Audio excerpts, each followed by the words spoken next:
Welcome students to the next video lecture. This video lecture is about capital budgeting techniques. इसमें हम capital budgeting को discuss करेंगे कि capital budgeting होता क्या है, फिर उसमें different capital budgeting techniques, decision criteria हर एक टेक्निक का, कैसे उसको यूज़ किया जाता है, उसके क्या मेरिट्स हैं, डीमेरिट्स हैं, etcetera etcetera. So let's start. Acha, these are the topics which we will be covering in this video lecture. The first topic which we will cover will be the basics of capital budgeting, a little background of capital budgeting, the basics, and then the concept of capital budgeting, then different capital budgeting techniques that are commonly used or less commonly used in the industry by the practitioners, by the managers. The first technique among those capital budgeting techniques is the simplest one, the payback period, and then the modified form of the payback period, the discounted payback period method. फिर उसके बाद net present value या NPV जिसको commonly कहा जाता है वो discuss होगा. फिर प्रॉफिटेबिलिटी इंडेक्स जो कि क्वाइट सिंपल है, then the internal rate of return या IRR, and then the modified form of the internal rate of return, that is modified internal rate of return या MIRR. Introduction to the capital budgeting. Capital budgeting is the process of evaluating proposed large long-term investment projects. Capital budgeting is actually a process है. इसमें इस process में हम करते क्या हैं, इसमें हम proposed projects को evaluate करते हैं. Proposed means कि जो कि हम consider कर रहे हैं कि हम करें या ना करें. कंपनी के अंदर, बिजनेस के अंदर you frequently come across the decisions of investing your money, your capital in different projects. उसमें कुछ projects होंगे जो कि competing projects होंगे कि उसमें आप सिर्फ एक को चूज़ कर सकते हैं या दो को चूज़ कर सकते हैं, और कुछ इसमें ऐसे होंगे जो इंडिपेंडेंट होंगे कि उसमें हर एक को इंडिविजुअली आप देखें and then you decide that in which project you should invest your capital in. तो ये होते हैं प्रपोज्ड प्रोजेक्ट्स कि आपने अभी किए नहीं हैं बट आप सोच रहे हैं कि आप उन प्रोजेक्ट्स को अंडरटेक करें, बट वो प्रोजेक्ट्स बेनिफिशियल होंगे, वो वैल्यू ऐड करेंगे आपके फर्म में, आपके बिजनेस में या नहीं. इस पर्पस के लिए you first evaluate those projects before undertaking them. So this capital budgeting is actually the process of evaluating those proposed projects. But यहाँ पे और वर्ड आपको नजर आ रहा है, large and long term investment projects.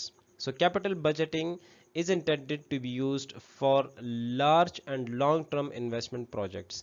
छोटे प्रोजेक्ट्स के लिए यूजुअली कैपिटल बजटिंग हम यूज़ नहीं करते क्योंकि उसकी इतनी वर्थ नहीं होती कि उस पर हम इतना ज़्यादा एफर्ट्स जो हैं वो हम उस पर यूटिलाइज़ करें, उस टाइम यूटिलाइज़ करें, मैनेजमेंट का टाइम, उनकी एफर्ट्स, उनकी एनर्जी, जो कि हम और ज़्यादा प्रॉफिटेबल चीज़ों में, कामों में इन्वेस्ट कर सकते हैं. तो वो रिसोर्सेज उन छोटे प्रोजेक्ट्स पे कैपिटल बजटिंग को अप्लाई करने में हम यूज़ नहीं करते.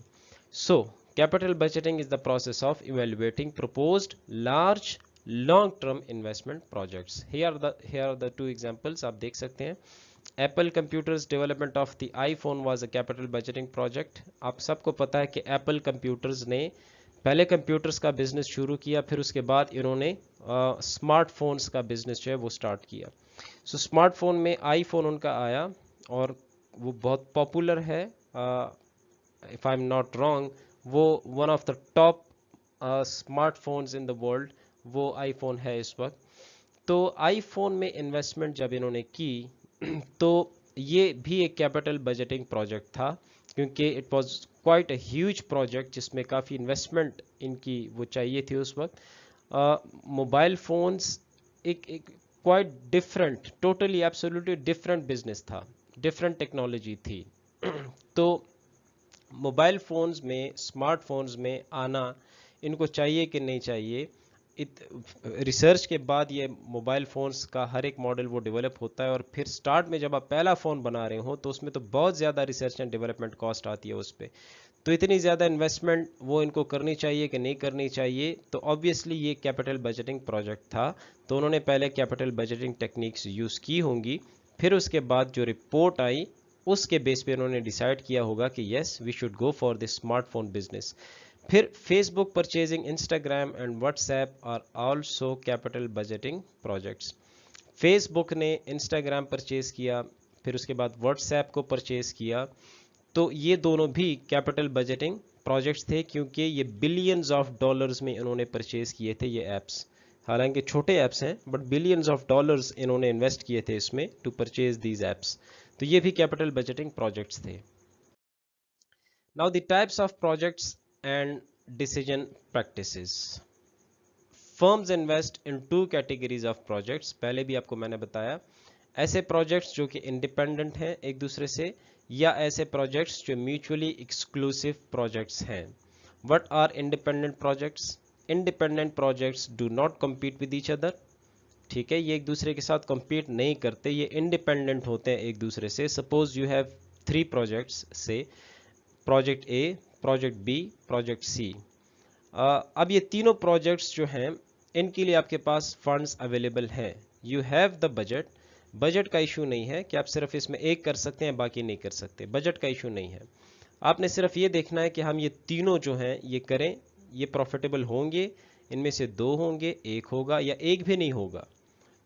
जब ऐसे प्रोजेक्ट्स होते हैं जिसमें एक प्रोजेक्ट की एक्सेप्टेंस या रिजेक्शन जो है वो डिपेंड नहीं करती दूसरे के एक्सेप्टेंस या रिजेक्शन पे, एक प्रोजेक्ट की एक्सेप्टेंस या रिजेक्शन वो अलग से होगी, फिर उसके बाद दूसरे प्रोजेक्ट को इवैल्यूएट किया जाएगा and it will be decided about that second project, that whether the firm should undertake that second project और नॉट।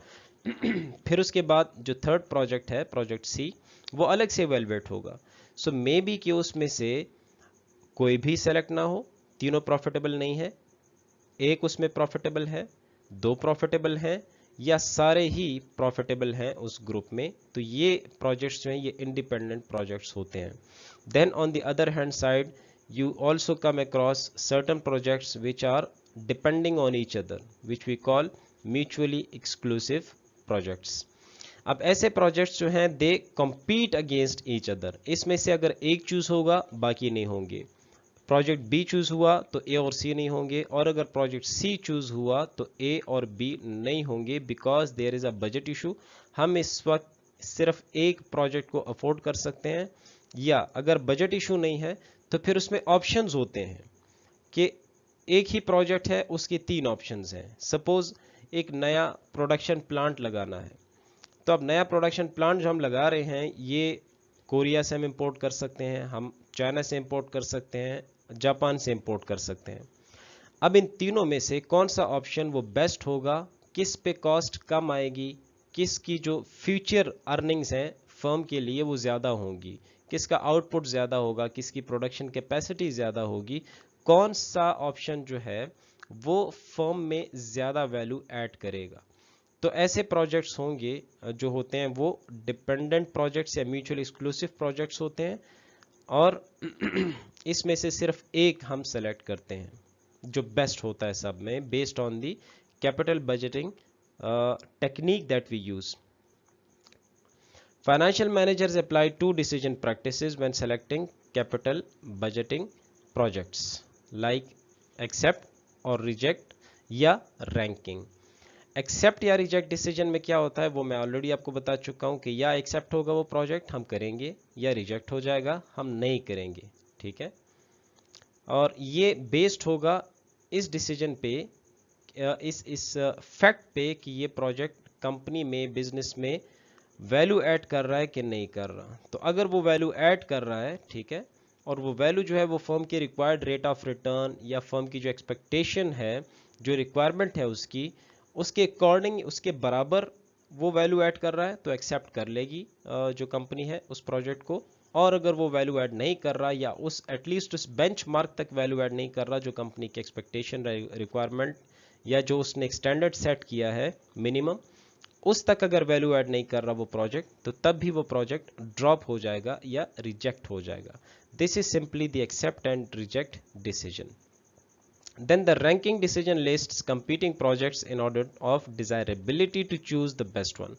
Ranking में हम रैंक कर लेते हैं कि सबसे ज़्यादा, let's say we are using NPV technique, net present value, जो हम आगे डिस्कस करेंगे।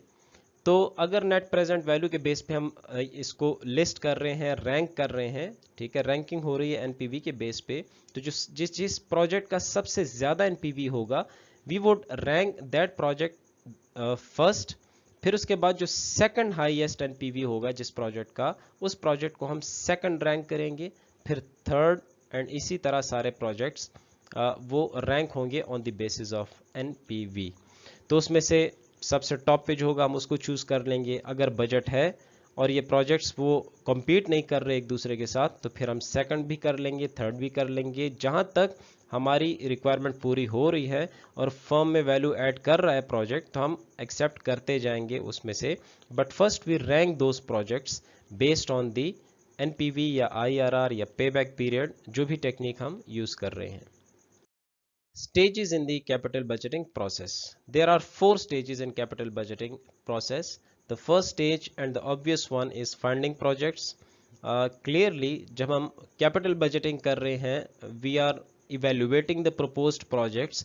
So first of all we have to find those projects कि किन projects में हम investment कर सकते हैं, कौन कौन से options हमारे पास हैं इस वक्त, इस scenario में, इस setup में, इस budget में, इस market condition में।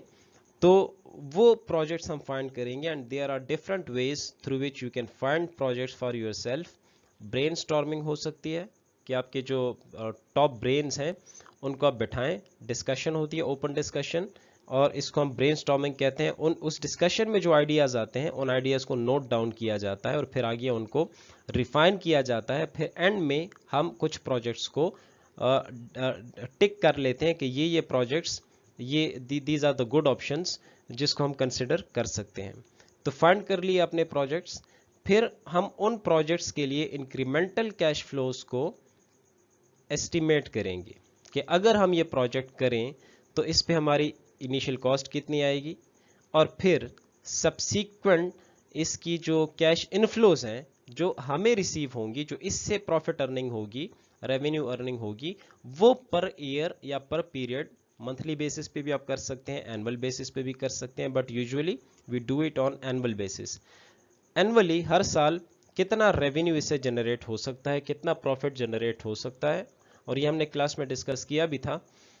इसमें टैक्सेस को भी कंसिडर किया जाता है, इसमें बाकी जितनी एक्सपेंसेस है सब कुछ उनको भी कंसिडर किया जाता है, और फिर उसके बाद जो प्योर प्रॉफिट, जो उसका रेवेन्यू बचेगा, प्रॉफिट बचेगा, इनकम बचेगी, उसको हम कंसिडर करते हैं। तो those cash flows are actually called incremental cash flows.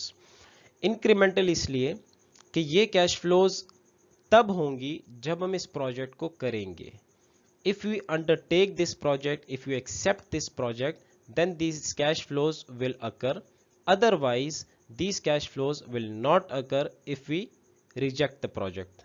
तो प्रोजेक्ट एक्सेप्ट हुआ, ये कैश फ्लोज आएंगी, नहीं हुआ ये कैश फ्लोज नहीं आएंगी, इसलिए ये इंक्रीमेंटल कैश फ्लोज हैं। सेकंड स्टेप में हम इन कैश फ्लोज को, इंक्रीमेंटल कैश फ्लोज को एस्टिमेट करते हैं। Then in the third stage we evaluate and select projects. जो प्रोजेक्ट्स हमने फाइंड किए उनके लिए इंक्रीमेंटल कैश फ्लोज को भी हमने एस्टिमेट कर लिया कि ये प्रोजेक्ट करेंगे तो इस पे इतनी कॉस्ट होगी, और फिर ये प्रोजेक्ट हमें इतना रेवेन्यू या प्रॉफिट या इनकम जनरेट करके देगा पर ईयर, और इतने सालों तक जनरेट करके देगा। ये फैक्ट्स आ गए, फिगर्स आ गए। अब हम इसके बेस पे इवेल्युएट करेंगे by applying certain capital budgeting techniques. वो टेक्निक्स स्टार्ट में मैंने आपको बताई, आगे हम वन बाय वन फिर उसको डिटेल में अप्लाई भी करेंगे, इंटरप्रेट भी करेंगे, उसके मेरिट्स एंड डीमेरिट्स को भी डिस्कस करेंगे।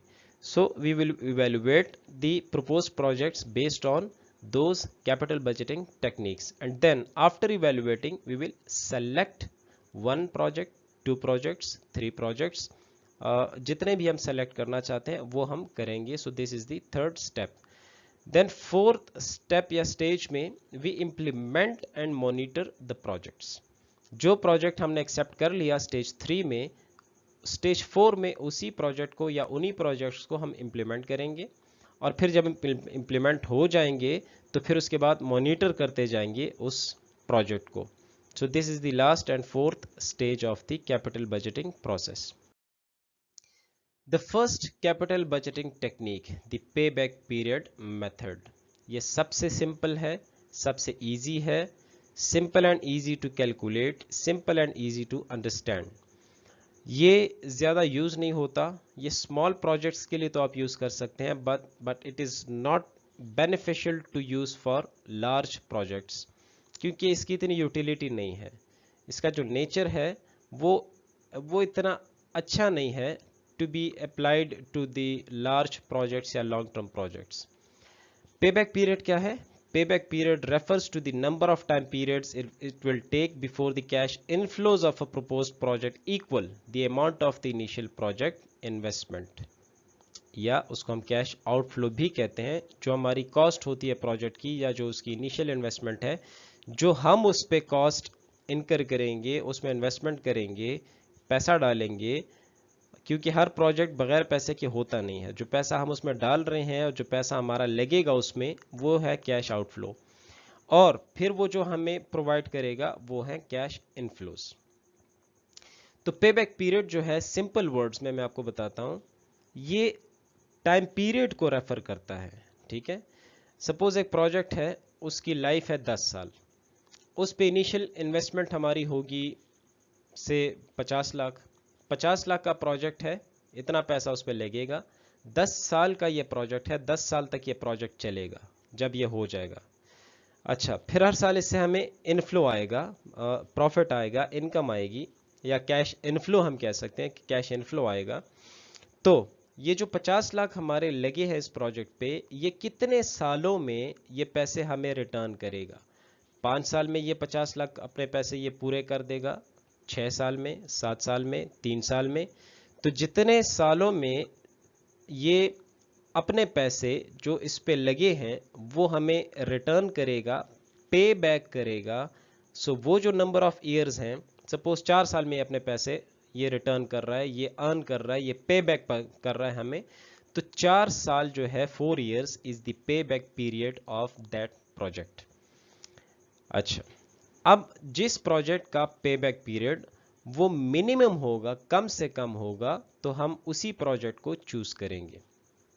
ऑब्वियसली इसका नाम ही है पे बैक पीरियड, कि जिस पीरियड में, जिस टाइम पीरियड में ये हमें अपने पैसे पे बैक कर रहा है, तो ये है इसका पे बैक पीरियड। तो जो प्रोजेक्ट जितना जल्दी हमें पे बैक कर रहा है अपने पैसे जो उस पर लगे हैं, इनिशियल इन्वेस्टमेंट, तो वही प्रोजेक्ट हम चूज करेंगे। और जो टाइम ज़्यादा लेगा अपनी इनिशियल इन्वेस्टमेंट को रिटर्न करने में या पे बैक करने में, हम उस प्रोजेक्ट को रिजेक्ट कर लेंगे। Here are the 2 examples, project X and project Y. अब आप इन दो प्रोजेक्ट्स को देखें। This first column is the initial investment. Project X के लिए इनिशियल इन्वेस्टमेंट चाहिए $5000 और प्रोजेक्ट वाई के लिए भी चाहिए $5000। Now let's say these 2 projects are mutually exclusive, या हम कहते हैं डिपेंडेंट प्रोजेक्ट्स हैं। They are competing with each other. अगर हम इसमें एक प्रोजेक्ट एक्सेप्ट करेंगे तो दूसरा रिजेक्ट होगा। हम सिर्फ एक कर सकते हैं क्योंकि हमारे पास बजट है $5000 का। तो यहाँ पे जो आपको माइनस साइन नजर आ रहा है $5000 के साथ, ये असल में शो कर रहा है कि this is a cash outflow. ये वो पैसे हैं जो हमसे जाएंगे, जो हम पे करेंगे, जो हम इन्वेस्ट करेंगे इस प्रोजेक्ट में। तो इसलिए ये नेगेटिव में शो होता है हमेशा इनिशियल इन्वेस्टमेंट जो है। अच्छा, फिर ये है उसकी कैश फ्लोज या incremental cash flows. End of year 1, पहला साल जब खत्म होगा तो कितना ये हमें प्रॉफिट देगा? दिस प्रोजेक्ट एक्स ये पे करेगा हमें या अर्न करेगा हमारे लिए $2000। प्रोजेक्ट वाई वो भी $2000 वो अर्न कर रहा है। फिर एंड ऑफ ईयर 2 $3000 और प्रोजेक्ट वाई कर रहा है $2000। ईयर 3 के एंड पे जब 3 साल हो जाएंगे तो तीसरे साल में प्रोजेक्ट एक्स $500 हमें दे रहा है और प्रोजेक्ट वाई वो $1000। फिर end of year 4 project x 0, इसकी जो अर्निंग है वो ख़त्म हो गई और प्रोजेक्ट वाई स्टिल $2000 हमें पे करेगा at the end of the year 4। अच्छा, अब हम इसमें देखते हैं कि इन दोनों प्रोजेक्ट्स का पे बैक पीरियड कितना है। तो if you can C, project x पहले साल में $2000 हमें पे कर रहा है, प्रोजेक्ट एक्स दूसरे साल में 3000 पे कर रहा है। सो 2000 प्लस 3000 इज इक्वल टू $5,000 और इनिशियल इन्वेस्टमेंट कितनी थी $5,000। तो $5,000 ये जो अमाउंट है इनिशियल इन्वेस्टमेंट, ये प्रोजेक्ट एक्स हमें पहले साल में 2000 दे के और फिर दूसरे साल में 2000 दे के टोटल $5,000 ये 2 ईयर्स में पहले 2 साल में हमें रिटर्न कर रहा है। सो this is the pay back period of this project x which is 2 years. ये 2 साल में हमें अपनी इनिशियल इन्वेस्टमेंट रिटर्न कर रहा है, पे बैक कर रहा है। ईयर 3 को हम नहीं देख रहे, ईयर 4 को नहीं देख रहे कि ये हमें कितना जनरेट करके दे रहा है ये project. We are concern with the initial investment only. उसके आगे ये मेथड देखता ही नहीं है कि आगे क्या हो रहा है, कितना रेवेन्यू मजीद आ रहा है फर्दर और आ रहा है कि नहीं आ रहा। It has no concern with that. It is concern with the पे back period only. Now let's look at the project Y. वो पहले साल दे रहा है $2,000, फिर दूसरे साल दे रहा है $2,000। आप इन दोनों को प्लस करें तो ये बन रहा है $4,000 which is still less than $5,000। इसको भी प्लस कर लेते हैं तीसरे साल के रेवेन्यू को या कैश फ्लो को which is $1,000। Now 2000 plus 2000 plus 1000 is equal to $5,000। तो सेकंड जो प्रोजेक्ट है प्रोजेक्ट वाई, वो हमें अपनी इनिशियल इन्वेस्टमेंट रिटर्न कर रहा है 3 साल में। So the pay back period of this project is 3 years. तो अब आप खुद डिसाइड करें कि कौन सा प्रोजेक्ट इसमें ज़्यादा अच्छा है based on the pay back period method. Obviously project x is better क्योंकि वो हमें जल्दी रिटर्न कर रहा है 2 साल में। So we will accept this project X because it is paying back our initial investment in 2 years, while project Y would be rejected because it is paying back our initial investment in 3 years.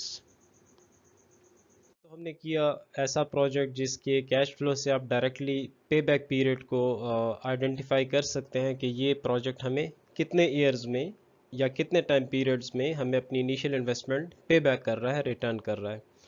But often we come across certain projects for which we cannot find the payback period directly. For example, look at the following project A. ये एक project है, you can see these are the years and these are the cash flows, the incremental cash flows. Year 0 जो आपको नज़र आ रहा है, this one. Year 0 represents the time now, today. If we start this project, so we will have to invest $1 lakh in this project today, now. तो ये year 0 represent करता है आज को कि जब अब आज हम इस प्रोजेक्ट को स्टार्ट करेंगे तो उसमें $1 लाख हम इन्वेस्ट करेंगे। This is the initial investment. और ब्रैकेट्स में जो शो हो रहा है इट मीन्स कि ये नेगेटिव वैल्यू है और आपको मैं बता चुका हूँ कि नेगेटिव वैल्यू वो है जो हमारी इनिशियल इन्वेस्टमेंट है। बाकी कैश फ्लोज आप देख सकते हैं ईयर 1 में 1 साल बाद ये 30,000 हमें देगा रेवेन्यू या इनकम या प्रॉफिट। ईयर 2 में 30,000, ईयर 3 30,000, देन 20,000, देन 10,000, फिर उसके बाद 5,000। अब अगर आप देखें तो इसका पे बैक पीरियड हम डायरेक्टली आइडेंटिफाई नहीं कर सकते कि ये कितने ईयर्स में हमें अपनी इनिशियल इन्वेस्टमेंट रिटर्न कर रहा है। आप देख भी सकते हैं if you want to try. $1 lakh initial investment है, पहले साल 30,000 प्लस 30,000 मोर 60,000, देन 30,000 90,000 हुआ, देन 20,000, तो ये $1,10,000 बन गया which is above the initial investment of $1 lakh. तो इस केस में हम डायरेक्टली आइडेंटिफाई नहीं कर सकते कि इस प्रोजेक्ट का पे बैक पीरियड कितना है। So in this situation we will use this formula, payback period is equal to A plus B minus C divided by D। ये उसी प्रोजेक्ट का हम इस फार्मूला के through payback period find out करेंगे। यहाँ पे एक एक्स्ट्रा कॉलम हम ऐड करेंगे which is called cumulative cash flows. ये आप स्टेटिस्टिक्स में पहले सेमेस्टर्स में आप कर चुके हैं कि how do we prepare this column cumulative cash flows. पहली वैल्यू को आप ऐसे ही छोड़ देंगे, यहाँ पे आप कुछ नहीं लिखेंगे, फिर इस वैल्यू को ये यहाँ से आप स्टार्ट लेंगे, इस साइड पे आएंगे, इसको ऐड कर देंगे इसके साथ, तो यहाँ पे तो कोई वैल्यू नहीं है, ठीक है, या आप कह लें कि 0 है, तो प्लस 30,000 इज इक्वल टू, ये आपको नजर आ रहा है 30,000, then 30,000 plus 30,000 is equal to 60,000, फिर 60,000 प्लस 30,000 इज इक्वल टू 90,000, ठीक है, एंड सो ऑन। इसी तरह आप सारी वैल्यूज को ऐड करते करते cumulative cash flows column prepare करेंगे। तो अब हम यहाँ पे एलोकेट करेंगे जो फार्मूला में वैल्यूज थी A B C and D, कि वो A B C and D वो हैं क्या। अच्छा, अब हम ऐसा करते हैं कि पहले तो सी वो हम आइडेंटिफाई करेंगे कि कहाँ पे है। तो कम्युलेटिव कैश फ्लोज कॉलम में आप देखेंगे कि जहाँ पे जो कम्युलेटिव कैश फ्लो कॉलम में वैल्यू वो इनिशियल इन्वेस्टमेंट से एक्सीड होगी, हम उससे एक स्टेप पीछे आएंगे और एक स्टेप पीछे जो वैल्यू होगी वो होगी सी। अब आप देखें, ये है 30,000, ये 60,000, ये 90,000, ये हो गया 1,15,000। So the value has exceeded the initial investment which is $1 lakh। तो अब हम एक स्टेप पीछे आएंगे, 1,50,000 से जो एक स्टेप पीछे की वैल्यू है वो बन रही है 90,000। So this will be our C, ठीक है। फिर इसी कम्युलेटिव कैश फ्लोस की जो नेक्स्ट इसका जो कैश फ्लो है, जो भी होगा नेक्स्ट कैश फ्लो इसका, वो हमारा होगा D. So this 25,000 would be D. अच्छा, अब इसके बिल्कुल सामने ये जो सी हमने चूज किया है, यहाँ पे आइडेंटिफाई किया है 90,000 का, तो इस 90,000 के बिल्कुल स्ट्रेट आप जाएंगे और जो नंबर ऑफ ईयर बन रहा है ये 3, ठीक है, दिस विल बी ए, ये होगा हमारा ए। और याद रखें कि इनिशियल इन्वेस्टमेंट हमेशा ये होगा B. So now we are ready to put these values in the formula A, B, C and D. अच्छा, तो now let's put these values in the formula. Formula is payback period is equal to A plus B minus C divided by D. So A आपने देखा इससे पहले slide में वो था 3, फिर B जो मैंने आपको कहा था कि initial investment will always be the B, वो होगा बी हमेशा, लेकिन हम नेगेटिव में नहीं लिखेंगे। नेगेटिव में वहाँ पे सिर्फ हम रिप्रेजेंट करते हैं, शो करते हैं कि ये है इनिशियल इन्वेस्टमेंट या ये वो कैश फ्लो है जो हम हमारे फर्म से बाहर जा रही है। In other words this is the cash outflow. Just उसको शो करने के लिए, डिनोट करने के लिए we show the initial investment in negative, लेकिन यहाँ पे हम नेगेटिव में नहीं लिखेंगे। यहाँ पे हम सिर्फ ये मेंशन कर रहे हैं कि this is the initial investment. तो इनिशियल इन्वेस्टमेंट कितनी है बी, वो है $1 lakh. Then minus C, C था 90,000 and divided by D, so D था $25,000। अच्छा, जब आप इसको सिंप्लीफाई करते हैं, यू कैन ट्राई इट, तो we get the answer 3.4 years. So we can say that the payback period of this project is 3.4 years. 3 का तो समझ आ रहा है कि चलो 3 years, but 0.4 years हम समझ नहीं पा रहे, या इसको हम डायरेक्टली हम इसको इंटरप्रेट नहीं कर सकते कि 0.4 years means how many years, what. So let's convert this 0.4 years into months, ठीक है। तो इसको मंथ्स में कन्वर्ट करने के लिए वी ऑल नो कि एक साल में 12 मंथ्स होते हैं। सो 0.4 हम उठाएंगे, 3 को रहने देंगे क्योंकि 3 तो कंप्लीट एब्सोल्यूट एक नंबर है, 3 years means 3 years, but 0.4 years में कंफ्यूजन है। तो 0.4 को हम उठाएंगे, मल्टीप्लाई करेंगे नंबर ऑफ मंथ्स में जो एक साल में होते हैं 12 इज इक्वल टू 4.8 मंथ्स। तो अब पे बैक पीरियड हुआ 3 इयर्स एंड 4.8 मंथ्स, ठीक है।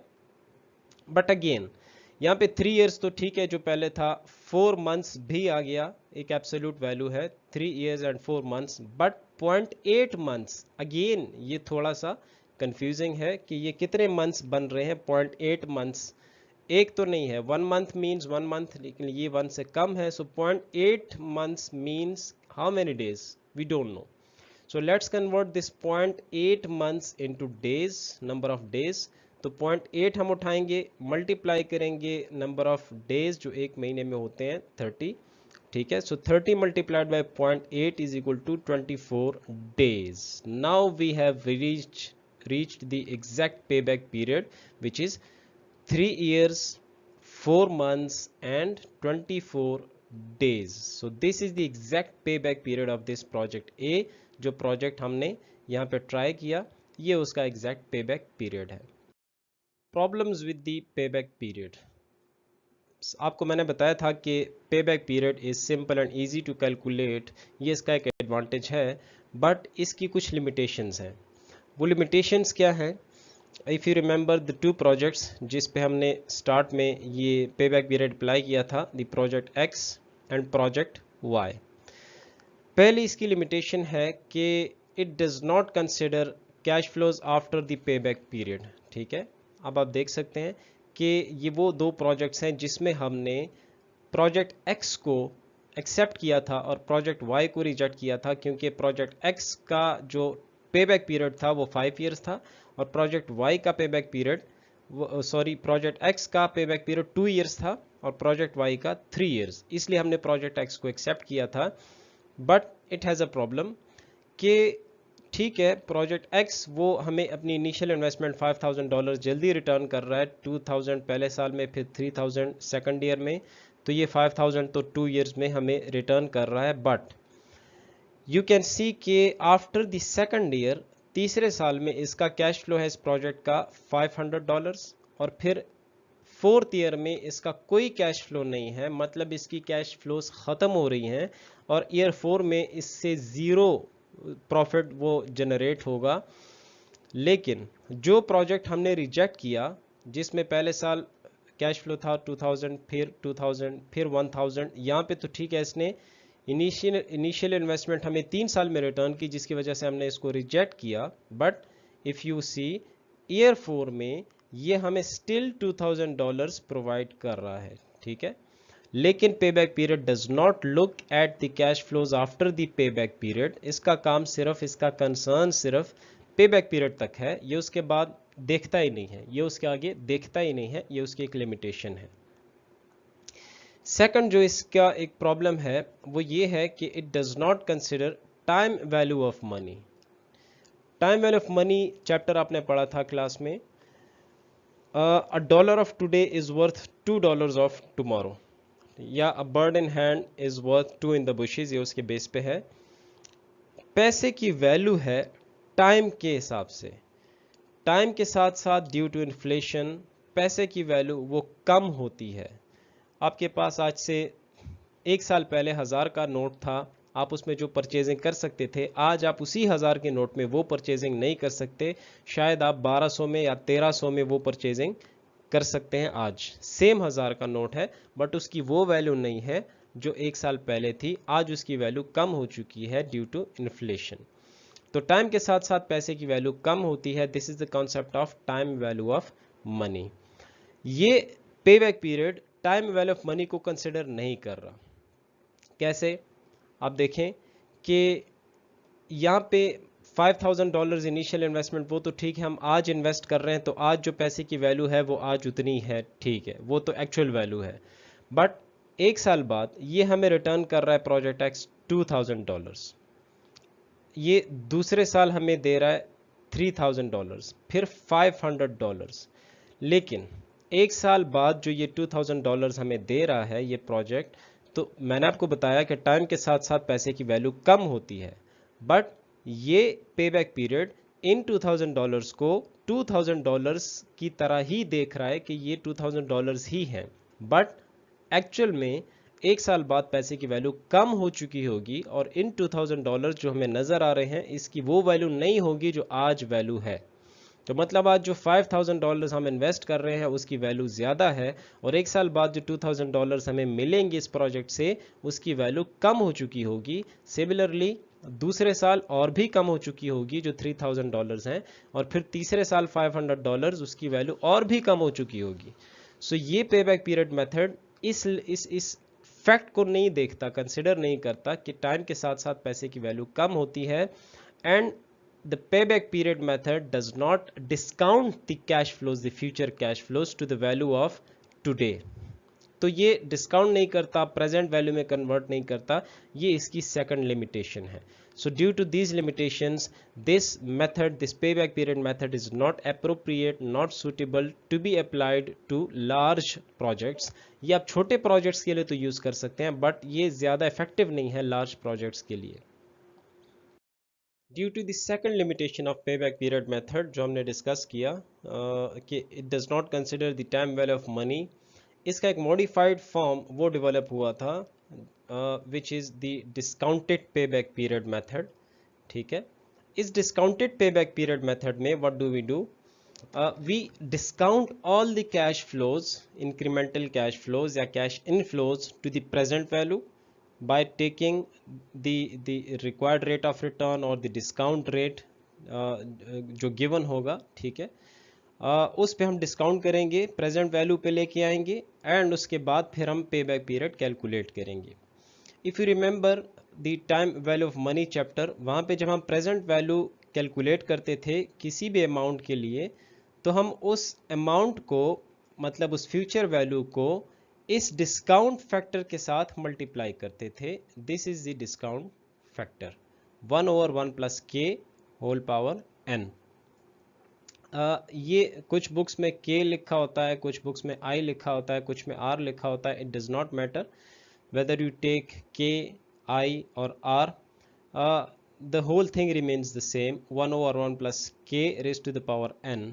ठीक है, so this is the discount factor जिसके साथ हम हर एक वैल्यू को मल्टीप्लाई करेंगे, हर एक कैश फ्लो को मल्टीप्लाई करेंगे. फिर उसके बाद डिस्काउंट करने के बाद हम उसका पे बैक पीरियड कैलकुलेट करेंगे by following rest of the procedure, वो सेम होगा. Again take the example of project A जो अभी हमने किया, जिसकी इनिशियल इन्वेस्टमेंट है $1,00,000. ठीक है, देन 35,000.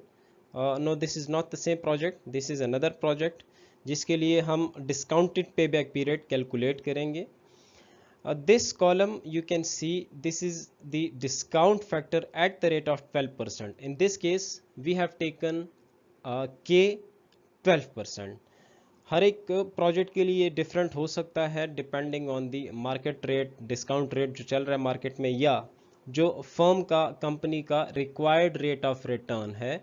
ये ऑलरेडी मैं आपको बता चुका हूँ. रिक्वायर्ड रेट ऑफ रिटर्न वो कंपनी डिसाइड करती है on the basis of its existing projects, कि अभी तक जो कंपनी ने प्रोजेक्ट्स किए हैं उनसे कंपनी को कितना रिटर्न मिल रहा है, how many percent the company is earning from its existing projects. तो कंपनी उसको अपना रिक्वायर्ड रेट ऑफ रिटर्न वो कह देती है कि this is our required rate of return, जो भी हम नेक्स्ट प्रोजेक्ट करेंगे एटलीस्ट इतना हम उससे एक्सपेक्ट करते हैं कि वो हमें return they.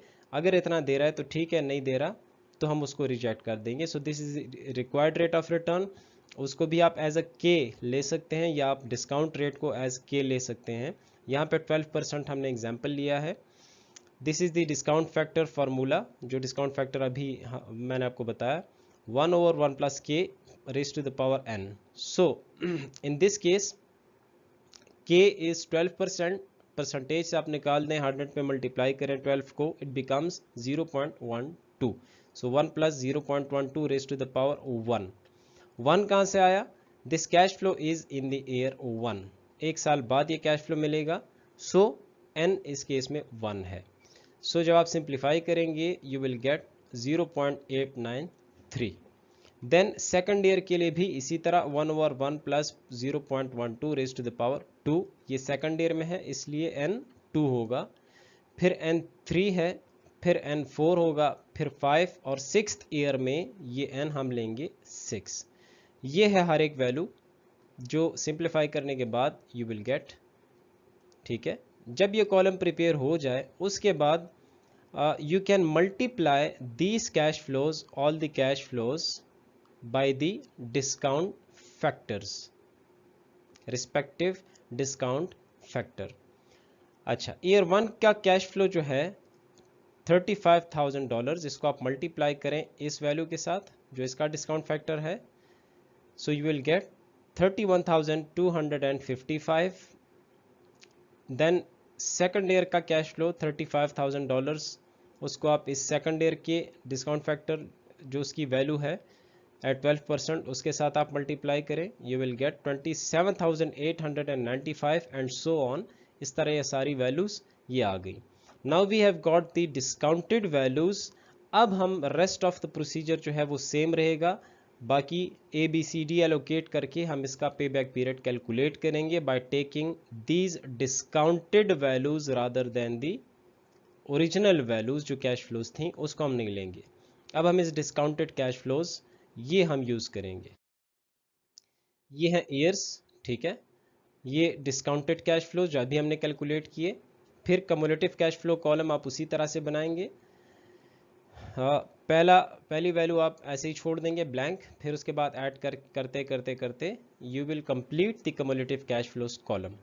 Now we will allocate A, B, C and D by following the same procedure कि यहाँ पे जो ये इनिशियल इन्वेस्टमेंट $1,00,000, इससे जहाँ पे वैल्यू एक्सीड हो रही है ये इससे एक स्टेप पीछे ये 98,488 ये होगा C। इसके एग्जैक्टली सामने जो टाइम पीरियड है, नंबर ऑफ पीरियड, वो होगा A। इसके बाद का जो कैश फ्लो है, ठीक है, कम्युलेटिव नहीं, जो कैश फ्लो है वो D होगा 11,340 और initial investment as I have told you will always be B। Now we put these values in the formula आपके सामने है A plus B minus C divided by D। So A 4 है, B initial investment $1,00,000 minus C divided by D। अच्छा, simplify करके we get the answer 4.133। Again 4 years तो पे back period इसका है, but 0.133 years it does not make any sense, या इसको आप इंटरप्रेट नहीं कर सकते। So let's convert this 0.133 into months by multiplying it with 12।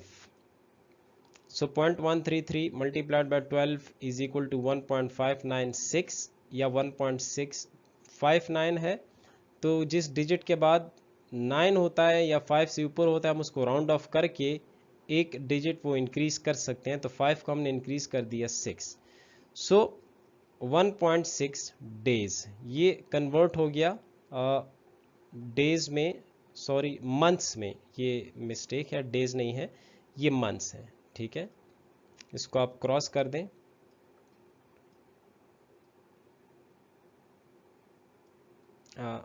Pointer के साथ लिखना थोड़ा मुश्किल है, बट यू विल अंडरस्टैंड।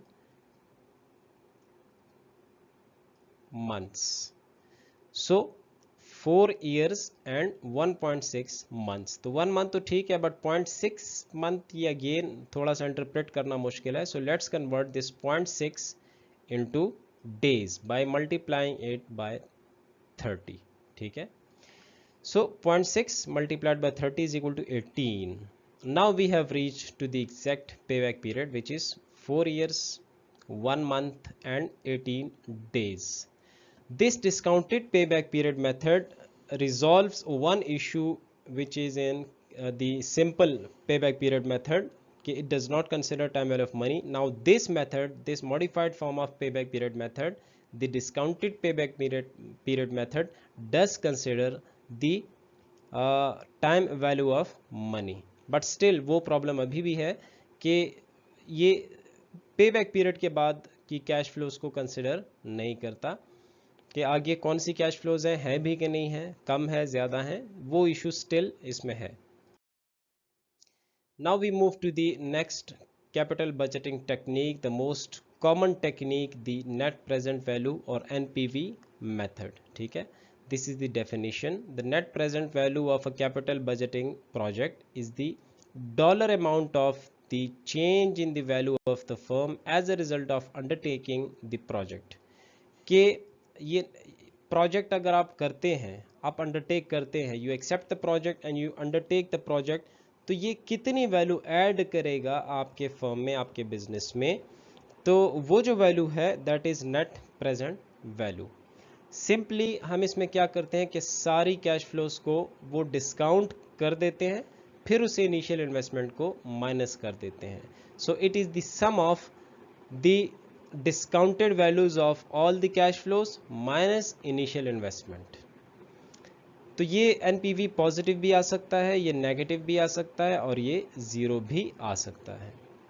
अगर एक प्रोजेक्ट का एनपीवी ज़ीरो है तो इसका मतलब है कि ये आपके फर्म में एग्जैक्ट उतनी वैल्यू ऐड कर रहा है जो आपका रिक्वायर्ड रेट ऑफ रिटर्न है। ठीक है, जो एग्जिस्टिंग प्रोजेक्ट्स आपके हैं उससे जितना रिटर्न आपको मिल रहा है ये उतना ही रिटर्न आपको देगा, मतलब उससे ज़्यादा वैल्यू आपके फर्म में ये ऐड नहीं करेगा। It is not adding any extra value besides your existing rate of return. जो आपका है उतना ही ये वैल्यू ऐड कर रहा है, बाकी ये वैल्यू एक्स्ट्रा वैल्यू ऐड नहीं कर रहा। ठीक है, अच्छा, अगर एक प्रोजेक्ट का एनपीवी जो है वो पॉजिटिव आ गया तो positive NPV means that the firm's value will increase if the project is adopted because the new project's estimated return exceeds the firm's required rate of return।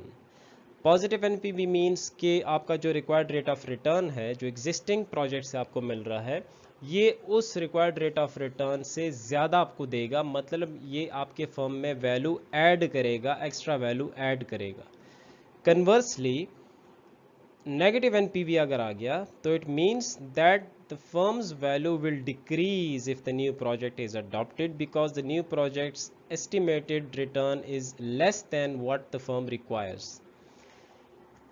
Required rate of return जो आपका है existing, ये उससे value आपकी decrease करेगा।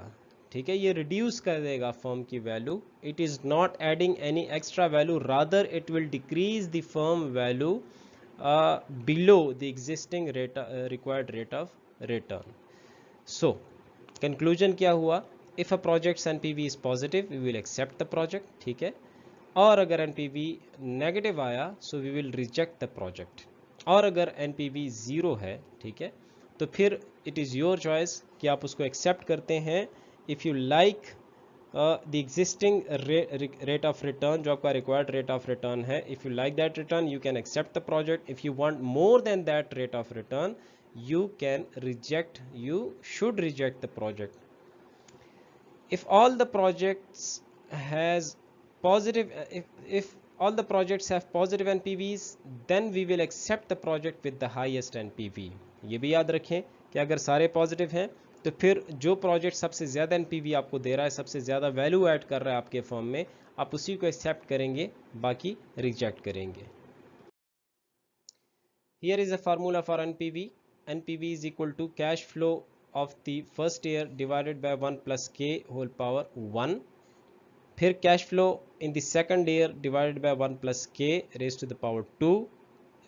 इसी तरह हर एक ईयर का cash flow divided by 1 plus के रेज टू द पावर जोन सा भी वो ईयर है तो वो हम लेंगे n। And this is the general form.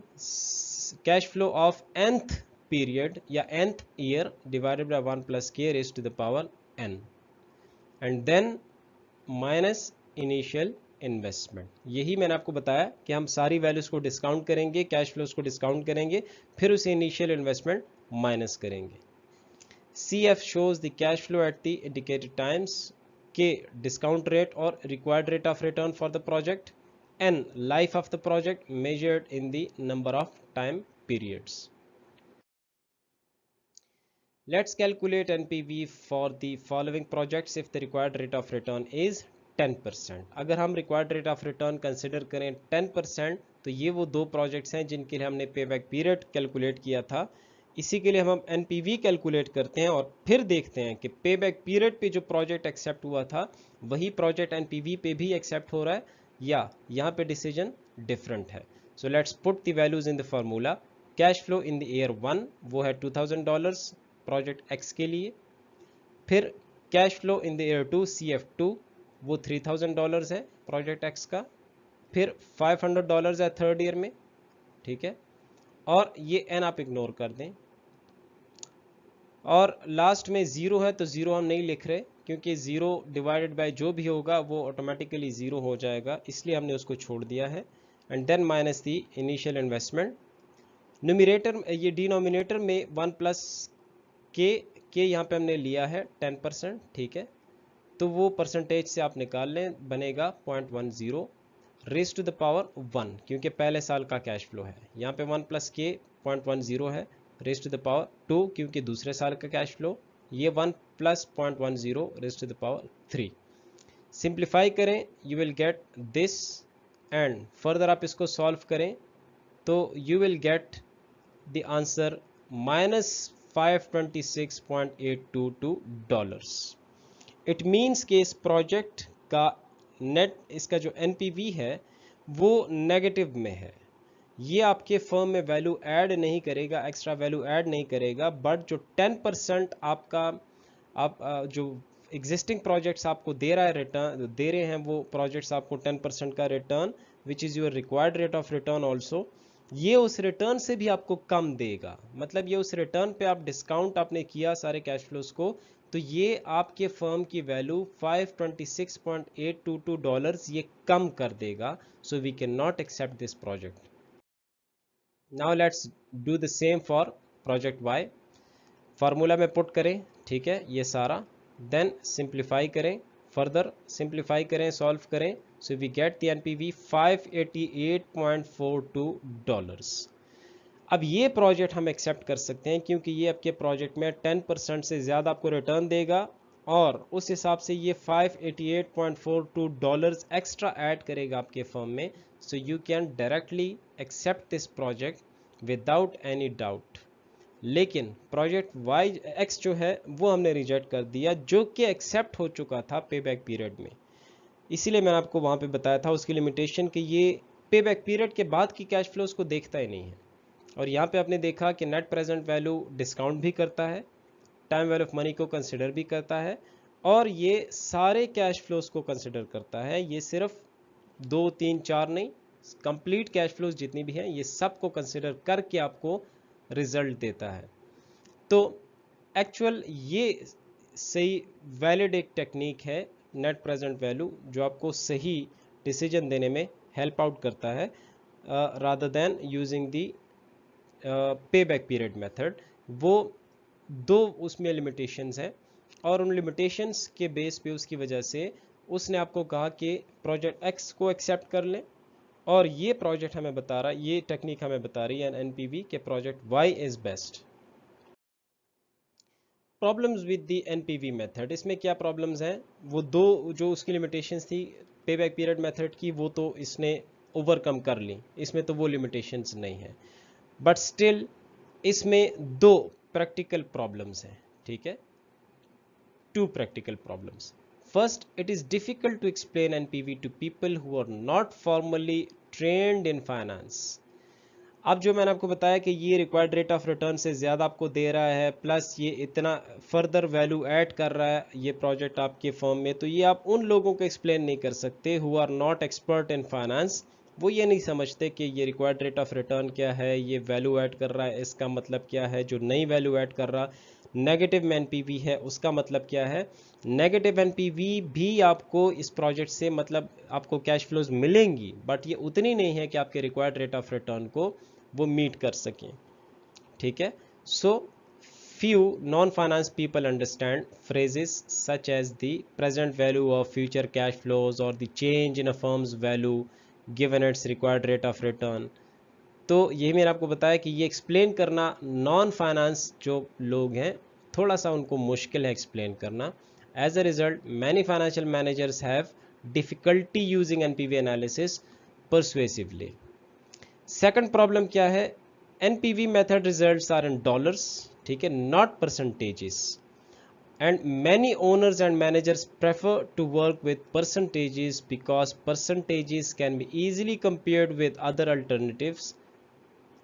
Project 1 has a 10% rate of return compared with Project 2's 12% rate of return। इस तरह से समझना आसान होता है कि प्रोजेक्ट 1 का जो है इतना रेट ऑफ रिटर्न है उसका, सपोज 10% है, प्रोजेक्ट 2 का 12% है, तो ऑब्वियसली प्रोजेक्ट 2 इज़ बेटर क्योंकि उसका 12% रिटर्न है। ये परसेंटेजेस में बात करना, उसमें डिस्कस करना, उसमें समझना ज़्यादा आसान होता है as compare to the dollar amount. तो ये इसका एक सेकंड एक लिमिटेशन हम कह सकते हैं कि इसकी है। बाकी if you are trained in finance you can understand the discounting, ठीक है, and value addition, required rate of return, then it is okay with you कि आप एनपीवी यूज़ करें।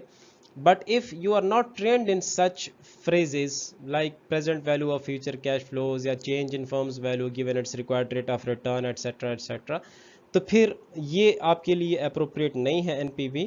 उसके लिए फिर एक और टेक्निक हम यूज़ करते हैं। The next capital budgeting technique, the profitability index. Profitability index is a capital budgeting technique in which the costs and benefits of the project are compared. इसमें प्रोजेक्ट के जो बेनिफिट्स हैं वो उसको हम उस प्रोजेक्ट की कॉस्ट के साथ कंपेयर करते हैं। और कैसे करते हैं कि हम प्रोजेक्ट की जो कैश फ्लोज हैं जो उस प्रोजेक्ट से हमें रिसीव होंगी फ्यूचर में, उन सारी कैश फ्लोज को हम डिस्काउंट कर देते हैं और फिर उस पे उसको इनिशियल इन्वेस्टमेंट के ऊपर डिवाइड कर देते हैं और फिर देखते हैं कि इसका रेशो क्या बन रहा है, बेनिफिट ज़्यादा है या इस प्रोजेक्ट की जो कॉस्ट है दैट इज़ इनिशियल इन्वेस्टमेंट वो ज़्यादा है। How do we calculate? We calculate the profitability index by dividing the present value of all the future cash flows by the initial investment. Here is the formula. You can see present value of all the future cash flows divided by initial investment. Present value of all the future cash flows represent the benefits of the project, while the initial investment represent the cost of the project, क्योंकि ये वो cost होगी जो उस project के करने पे हम इनकर करेंगे, ठीक है। If the value of the profitability index is greater than 1 we accept the project and reject it if the value is less than 1। Obviously अगर वैल्यू 1 से ज़्यादा है इट मीन्स कि जो न्यूमरेटर में आपको नज़र आ रहा है present value of all the future cash flows, in other words the benefit of the project वो ज़्यादा है इसकी कॉस्ट से, इसलिए ये रेशो 1 से ज़्यादा है। अगर ये रेशो एग्जैक्टली 1 है इट मीन्स कि जो प्रोजेक्ट की कॉस्ट है एग्जैक्टली उतनी ही उस प्रोजेक्ट के की कैश फ्लोज हैं या उस प्रोजेक्ट के बेनिफिट्स हैं जो रिसीव होंगे फर्म को। But if the value is less than 1 it means that the cost of the project is greater then the benefits of the project, इसीलिए हम फिर प्रोजेक्ट को रिजेक्ट करेंगे।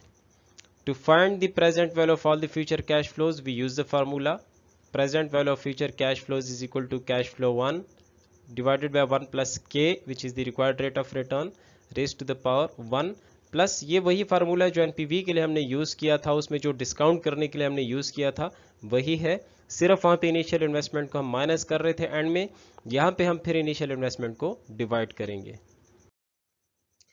Okay, let's calculate the profitability index for the project Y, which we used in the calculation of NPV. Same project है जिसके लिए हमने NPV calculate किया था। दो प्रोजेक्ट्स थे basically, project X and project Y।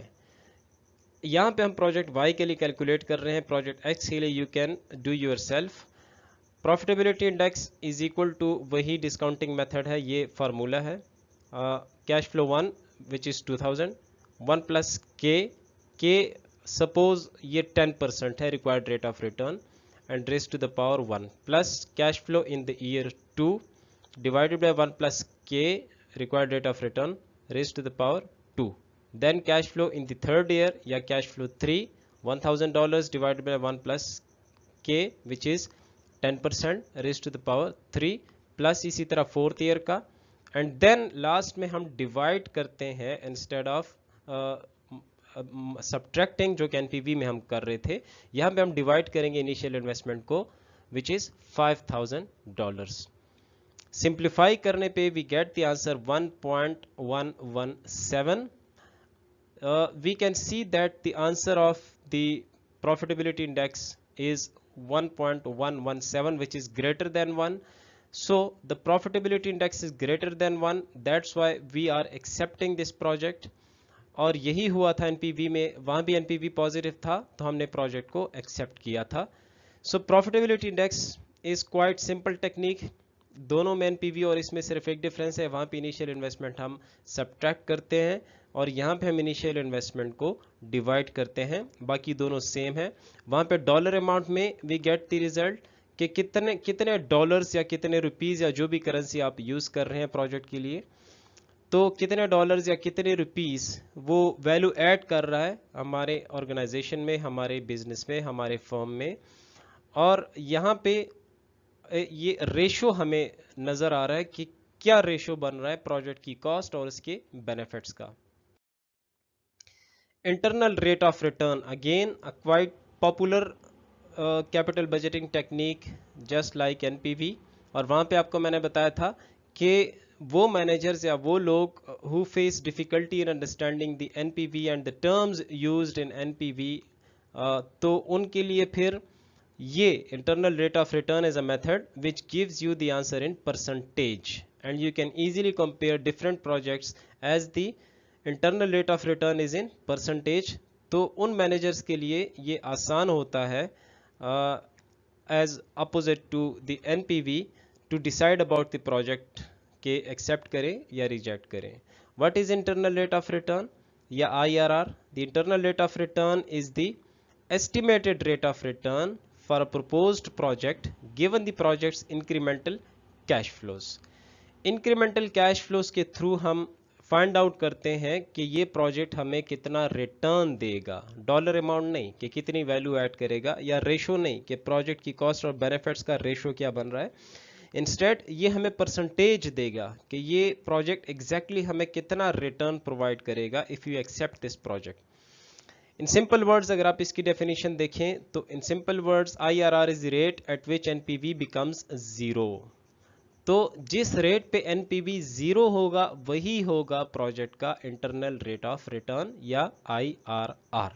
So we will use the NPV formula and find out a rate I या K, आप दोनों यूज कर सकते हैं। डिनोट करने का सिर्फ उसका इशू है कि आप K से डिनोट करते हैं या I से, बाकी रिक्वायर्ड रेट ऑफ रिटर्न ही हम फाइंड आउट करेंगे। Eight which NPV becomes zero and that rate will be the IRR of the project. Just like the NPV method, the IRR method considers all cash flows for a project. इसमें वो issue नहीं है जो payback period में था, सारे cash flows को consider करता है and adjust for the time value of money. ये प्रॉब्लम भी इसमें सॉल्व है कि टाइम वैल्यू ऑफ मनी को कंसिडर करता है। However the IRR results are expressed as percentage not dollar figure जिस तरह NPV में था।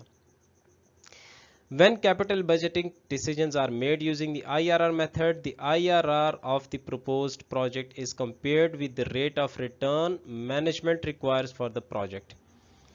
आपको मैंने बताया कि ये आपको एक रेट प्रोवाइड करेगा कि ये प्रोजेक्ट हमें कितना रेट ऑफ रिटर्न दे रहा है, तो ये परसेंटेज में आपको वो रेट ऑफ रिटर्न देगा। फिर आप उस रेट ऑफ रिटर्न को, इंटरनल रेट ऑफ रिटर्न को कंपेयर कर सकते हैं रिक्वायर्ड रेट ऑफ रिटर्न के साथ कि मैनेजमेंट को जो रिक्वायर्ड रेट है जितना वो चाहते हैं इस प्रोजेक्ट से, इस प्रोजेक्ट का रिटर्न उतना है या नहीं है। उससे अगर ज़्यादा है या उतना है तो प्रोजेक्ट को एक्सेप्ट किया जाएगा, और अगर उससे कम है तो फिर प्रोजेक्ट को रिजेक्ट किया जाएगा। The required rate of return is often referred to as the hurdle rate. Required rate of return को हम hurdle rate कहते हैं क्योंकि उसके साथ हम कंपैरिजन करेंगे, एक बेंचमार्क होगा वो कि उससे कम तो रिजेक्ट, उससे ज़्यादा तो accept. If the project's IRR is greater than or equal to the hurdle rate, means कि jumps over the hurdle, the project is accepted. In the case of mutually exclusive projects, the project with highest IRR is selected. जिस तरह NPV में था या profitability index में भी वैसा ही है कि जिसका NPV या प्रॉफिटेबिलिटी इंडेक्स सबसे ज़्यादा हो हम उसी प्रोजेक्ट को एक्सेप्ट करते हैं। इसी तरह IRR में भी है कि जितना उसका इंटरनल रेट ऑफ रिटर्न ज़्यादा होगा वही प्रोजेक्ट हम एक्सेप्ट करेंगे। Now how do we calculate the internal rate of return or the IRR? There are actually two methods for that, trial and error method and the interpolation method. Interpolation is a statistical tool, शायद आप लोगों ने कभी पढ़ा भी हो। Trial and error method में हम अपनी तरफ से गैस करते हैं कि जो है, जो रिक्वायर्ड रेट ऑफ रिटर्न है, ये जो डिस्काउंट रेट है वो हम गैस करेंगे अपनी तरफ से, और ये गैस जो है इस पे फिर हम कैलकुलेट करेंगे NPV कि NPV ज़ीरो है या नहीं है, या एटलीस्ट क्लोज टू ज़ीरो है या नहीं है।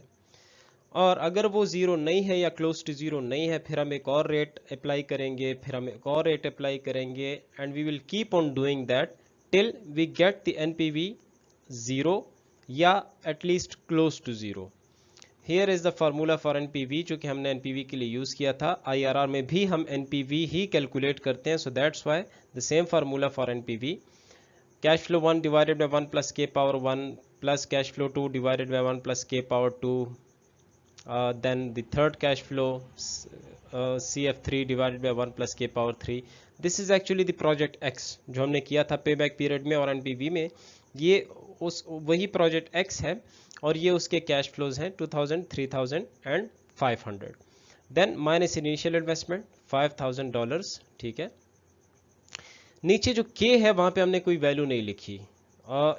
ये जो लेफ्ट साइड पे आपको नजर आ रहा है एनपीवी इज इक्वल टू, तो ये वही फार्मूला है बट यहाँ पे हमने जीरो लिखा है। So left hand side will be zero, और राइट हैंड साइड जो है ये पूरा, ये भी हमने लेफ्ट हैंड साइड जो कि जीरो है उसके इक्वल करना है या एटलीस्ट उसके क्लोज करना है। ये के जो है यहाँ पे हम अपनी तरफ से अब एक रेट को अप्लाई करेंगे। सपोज हमने रेट अप्लाई किया इनिशियली 5%, ये गेस है, आप कोई भी रेट ले सकते हैं, आप 10% ले, 20% ले, 15 ले, 12 ले, 9 ले, 4 ले, 3 ले, जो भी आप लेते हैं, एटलीस्ट एक आंसर आपके सामने आ जाएगा एनपीवी। वो जितना फिर जीरो से दूर है फिर उतना ही हम नेक्स्ट रेट उतना ही ज़्यादा या कम लेंगे। यहाँ पे 5% हम अप्लाई करते हैं। So cash flow 1 $2000 divided by 1 plus K 0.05 which is 5% raised to the power 1. Then cash flow 2 $3000 divided by 1 plus 5% 0.05 raised to the power 2, and then plus third और फिर minus initial investment which is $5000। Simplify करने पे we get the NPV $57.77। ये zero नहीं है और zero से close भी नहीं है इतना। So let's try another rate, और ये जो नेक्स्ट रेट हम लेंगे ये हम 5 से ज़्यादा लेंगे कि कम लेंगे, इसके लिए एक चीज़ याद रखें, ये जो के है रेट ये डिनोमिनेटर में है जो आपको नज़र आ रहा है, ठीक है, डिनोमिनेटर में ये रेट है। सो मैथमेटिक्स जिन्होंने पढ़ी है या थोड़ा बहुत कॉन्सेप्ट है मैथ्स का, उनको पता है कि जब डिनोमिनेटर में कोई वैल्यू होती है, हमने अगर ओवरऑल आंसर को इंक्रीज करना है तो हमने इस डिनोमिनेटर में जो वैल्यू है इसको डिक्रीज करना होता है, तभी आंसर इंक्रीज होता है। और अगर हमने आंसर को डिक्रीज करना होता है तो फिर हमने इस वैल्यू को इंक्रीज करना होता है, तो तभी वो वैल्यू वो आंसर डिक्रीज होगा। सो यहाँ पे भी $57.77 जो है ये ज़ीरो से ज़्यादा है, तो हमने इस वैल्यू को डिक्रीज करना है। सो इसको डिक्रीज करने के लिए हमें रेट को इंक्रीज करना होगा। कितना करना होगा? 5 से 10% पे चले जाएं? नो, क्योंकि $57.77 is not far than zero. Zero से इतना ज़्यादा नहीं है कि 2000 में आंसर है या 3000 में है कि हम 5 से डायरेक्टली जंप कर लें 10% पे। ये 57 है और ये ज़ीरो से तकरीबन क्लोज है, इतना ज़्यादा डिस्टेंस नहीं है, तो इसलिए हम रेट चेंज करने में भी ज़्यादा डिस्टेंस वो नहीं रखेंगे और 5 से डायरेक्टली एक ही डिजिट को इंक्रीज करके 6% वो ट्राई करेंगे। So let's try on 6%। नीचे के की जगह 6% अब हमने अप्लाई किया 5% की जगह, ठीक है, और we get the answer -23.41। Still ये ज़ीरो से थोड़ा नीचे चला गया, बट अब और ट्राई नहीं करते। अगर आप करना चाहें तो फिर आप 5 और 6 के बीच में ट्राई करेंगे, और 5 और 6 के बीच में जो आप ट्राई करेंगे वो 5 से ज़्यादा क्लोज होगा, 5.123 होगा, या 5.5 से ज़्यादा और 6 से क्लोज होगा। ये डिसाइड कर सकते हैं आप दोनों आंसर्स को देख के। 5% पे था 57.77, ठीक है, वो ज़ीरो से ज़्यादा दूर था। ये -23 जो आया है ये 6% पे, ये ज़ीरो से ज़्यादा क्लोज है, ठीक है, वो दूर था, ज़ीरो से ज़्यादा उसका डिस्टेंस था, डिफरेंस ज़्यादा था, और इसका डिफरेंस ज़ीरो से वो कम है। तो इसलिए हमारा जो रेट होगा नेक्स्ट, अगर आप अप्लाई करना चाहें तो आप 6% से क्लोज रखेंगे, 5.6 रख लें, 7 रख लें, ठीक है, और फिर उस पर आप ट्राई कर सकते हैं। बट हम इसको यहीं पे छोड़ रहे हैं क्योंकि this is close to zero, so it serve our purpose कि इस प्रोजेक्ट का internal rate of return by applying the trial and error method is 6%। लेकिन ये रेट्स मैंने आपको बताया कि ये आप ऐसे ब्लाइंडली नहीं, इस मैंने आपको कहा कि गैस करते हैं, but this gas is not blind gas. ये थोड़ा सा आपने देख के गैस करना होता है, ठीक है। पहला रेट आप ब्लाइंडली गैस कर लें, वो आप नहीं पता लगा सकते कि कौन सा रेट जो है वो आपको जीरो से क्लोज आंसर देगा। बट ये सेकंड गैस, फिर आपने पहले आंसर को एनपीवी को देख के गैस लगाना होगा, और वो मैंने आपको बता दिया कि कैसे आप करते हैं। Now we use interpolation method to find the exact IRR। और इंटरपोलेशन में क्या होगा, we will use a formula, और फार्मूला होगा ये IRR is equal to lower rate plus NPV at lower rate divided by NPV at lower rate minus NPV at upper rate multiplied by upper rate minus lower rate। यहाँ पे आपको चार चीज़ें नज़र आ रही हैं, ठीक है। एक लोअर रेट, फिर उस लोअर रेट पे एनपीवी जो आया, एनपीवी एट लोअर रेट, फिर एक अपर रेट आपको नज़र आ रहा है, और फिर उस अपर रेट पे जो एनपीवी आया, एनपीवी एट अपर रेट। सो इस फार्मूला में बेसिकली इंटरपोलेशन जब हम यूज़ करते हैं, वी विल नीड 4 थिंग्स। एक वो रेट हमें चाहिए होगा जिस पे एनपीवी पॉजिटिव आए, ठीक है। एक वो रेट हमें चाहिए होगा जिस पे एनपीवी नेगेटिव आए। तो अभी हमने 2 रेट्स अप्लाई किए ट्रायल एंड एरर मेथड में, उन्हीं रेट्स को आप ले लें। वहाँ पे एक रेट हमने लिया था 5%, ठीक है, और एक रेट हमने लिया था 6%। 5% पे एनपीवी वो ज़्यादा था ज़ीरो से, ठीक है, 57.77 था, और 6% पे था -$23.41। Now we are having all the 4 values जो हमें चाहिए फार्मूला के लिए। हम ये सारी वैल्यूज जो हैं ये पुट करते हैं फार्मूला में। अगर आपने खुद से ये करना है और ट्रायल एंड एरर मेथड आपने यूज़ नहीं किया, डायरेक्टली आप इंटरपोलेशन यूज़ कर रहे हैं, तो आप एक रेट अपनी तरफ से अप्लाई करें, जो भी आप अप्लाई करना चाहें आप कर सकते हैं। यहाँ पे आप ब्लाइंडली भी अप्लाई कर सकते हैं, ठीक है। ब्लाइंडली इस सेंस में कि ज़ीरो से क्लोज हमें कुछ नहीं चाहिए। बेशक एनपीवीज ये थाउजेंड्स में आ जाएं, लैक्स में आ जाएं, या ये 50 और 40 और 70 80 ये एनपीवीज आ जाएं। फार्मूला का काम है आपको एग्जैक्ट आईआरआर देना, आपने उसकी टेंशन नहीं लेनी। तो ये 5% और 6% है। ये अगर 5% और 25% होते, ये अगर 2% और 50% होते, तब भी ये फार्मूला आपको वही एग्जैक्ट आईआरआर प्रोवाइड करता। Let's put the values. Lower rate वो है 0.05, क्योंकि वो कम है 6% से। 5% वो लोअर रेट है, 6% अपर रेट है। तो लोअर रेट 5%, और उसी लोअर रेट पे जो एनपीवी आया, NPV at lower rate that is 57.77। NPV at lower rate 57.77 again यहाँ पे लिखें आप, देन माइनस जो फार्मूला का है, और फिर ब्रैकेट में इसलिए लिखा है कि जो अपर रेट पे एनपीवी है वो इटसेल्फ माइनस में है, -23.41। तो एक उसका अपना माइनस है, इसलिए ब्रैकेट में लिखा है, और ये अल्टीमेटली प्लस हो जाएगा जब 57.77 माइनस इंटू माइनस 23.41, तो माइनस इंटू माइनस ये प्लस हो जाएगा, देन मल्टीप्लाइड बाय 0.06 जो अपर रेट है, माइनस लोअर रेट 0.05।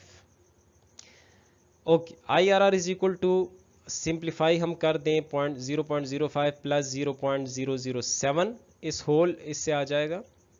तो इसको फर्दर सिंप्लीफाई करें तो 0.0571, या परसेंटेज में कन्वर्ट कर दें 100 से मल्टीप्लाई करके, सो द आंसर इज 5.71%।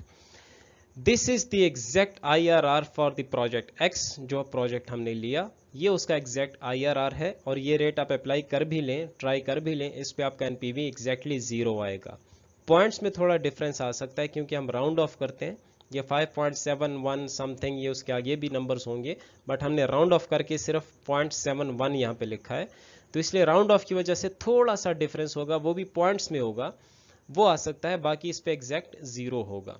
वहाँ ट्रायल एंड एरर मेथड में भी मैंने आपको बताया था कि जो हमारा नेक्स्ट गैस होगा वो 5.5 से ऊपर और 6% से नीचे होगा, बीच में कहीं। सो this is that rate 5.71%। Now the benefits of the IRR method, वो तो ऑलरेडी मैं आपको बता चुका हूँ कि IRR focuses on all cash flows associated with the project, सारे कैश फ्लोज को कंसिडर करता है। It takes into account all the cash flows, किसी को भी नहीं छोड़ता। IRR adjust for the time value of money, ये टाइम वैल्यू ऑफ मनी को भी कंसिडर करता है। प्लस जो NPV में प्रॉब्लम था कि वो परसेंटेज में आपको शो नहीं करता, इसमें वो प्रॉब्लम नहीं है, ये आपको परसेंटेज में आंसर शो करता है। And you can easily compare different projects और डिफरेंट इन्वेस्टमेंट्स, और you can compare the internal rate of return which is in percentage with the firm's hurdle rate which is required rate of return. Problems क्या है? Problem ये है कि ये आपको ये नहीं बताता एनपीवी की तरह कि बेनिफिट कितना होगा फर्म को, ठीक है। ये रेट तो आपको बता देता है कि इतना परसेंट ये आपको बेनिफिट देगा, बट वो वैल्यू कितनी ऐड करेगा फर्म में, लंप सम में कितना बेनिफिट होगा बिजनेस को, कंपनी को, या कितनी वैल्यू ऐड होगी इस प्रोजेक्ट से, ये आपको वो नहीं बताता, ठीक है।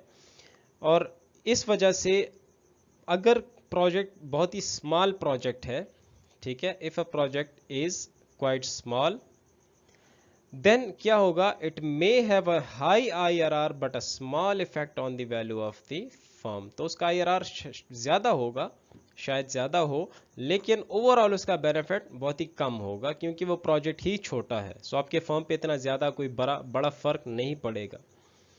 तो अगर बिजनेस का, कंपनी का, मैनेजमेंट का गोल जो है वो फर्म की वैल्यू को मैक्सिमाइज करना है, तो फिर आपको ये पता चल जाए कि इससे आपको इस प्रोजेक्ट से कितना रेट ऑफ रिटर्न मिलेगा, ये इतना ज़्यादा फिर इम्पोर्टेंट नहीं रहता।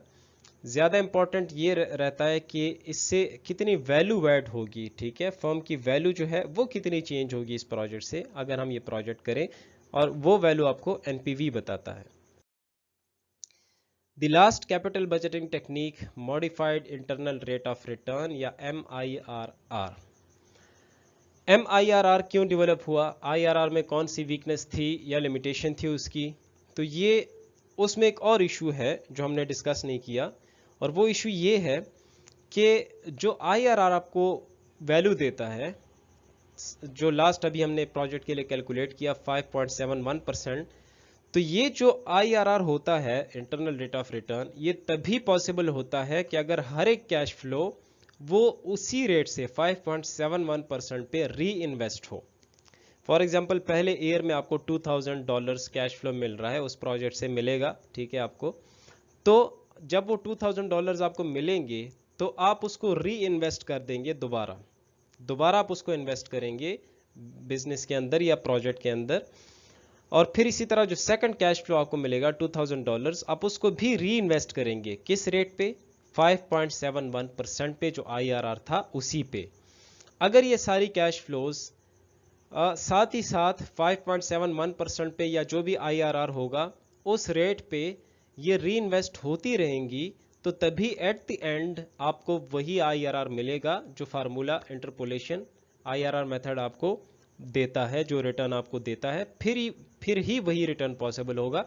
अदरवाइज अगर आपने बीच में कोई कैश फ्लो री इन्वेस्ट कर दी IRR से कम रेट पे, तो फिर एट द एंड आपको IRR उतना नहीं मिलेगा बल्कि कम मिलेगा। यहाँ पे प्रोजेक्ट आप कंसिडर करें कि जिसके लिए इनिशियल इन्वेस्टमेंट चाहिए $100, ठीक है, और आपको फिर 4 इयर्स के लिए $50 की कैश इनफ्लोज होंगी इस प्रोजेक्ट से।